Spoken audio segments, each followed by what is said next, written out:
Hello everyone, I'm the Enforcer, and welcome to the Day 107 news. Here in this first clip, we can see a Ukrainian drone targeting Russian vehicles in the Kharkiv Oblast and destroying them. Here we can see what appears to be a T-72 being hit by bomblets.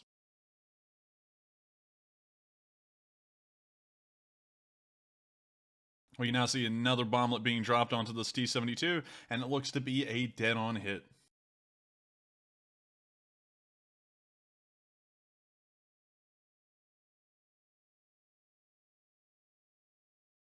We can now see another vehicle. This time it appears to be a BTR of some kind, but we can now see the bomblet being dropped onto it as well.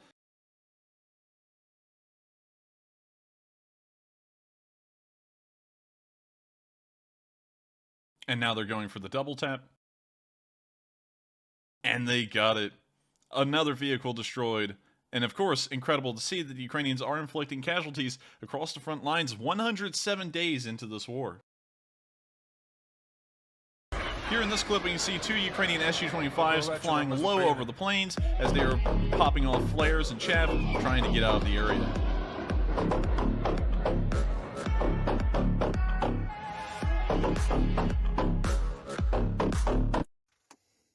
In this next clip, we can see the Ukrainians using a Stugna to knock out an MTLB. This MTLB had infantry on top of the tank, riding it, and inside of it, according to the Ukrainians.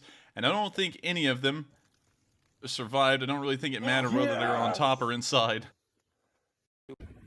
We're now moving on to our next clip where we can actually hear that according to the Russians, some saboteurs have crossed the Ukrainian border and have entered Russia, and here in this video from Bryansk, we can see small explosions occurring in the distance, which we are assuming are being caused by these Ukrainian saboteurs. We have seen sabotage occurring rather frequently across Russia, but no one's really been sure who's causing it, whether it be Russians opposing the invasion, Belarusians who oppose the invasion, or Ukrainian saboteurs who have entered the country. We haven't been entirely sure, but as of today, it seems that these attacks may have been caused by Ukrainian saboteurs that just crossed the border recently.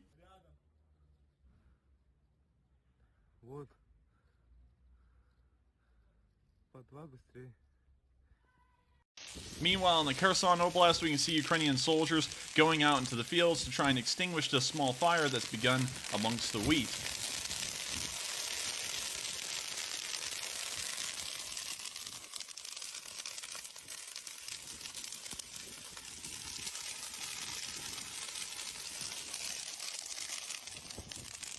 With that, I thank you all so much for watching. If you would like to like, comment, and subscribe, we do upload these summaries every day of the week except for Mondays, and we also run nightly streams at 10 p.m. Eastern Time covering the past 24 hours of the war, and we do those streams every day of the week as well, except for Mondays. I thank you all so much for watching. Once again, it's been a great pleasure for me to report the news, and I'll see you all in the next one.